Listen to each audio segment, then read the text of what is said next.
Hi. We have a dataset with information on 5 students. The information has been provided on name, age, degree and gender.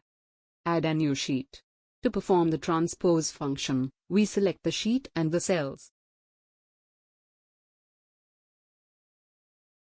and type the formula equals transpose bracket.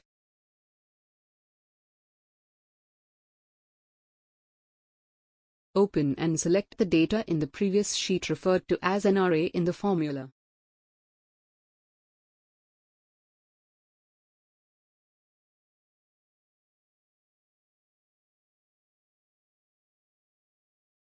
Once the data is selected, we press Ctrl plus Shift plus Enter.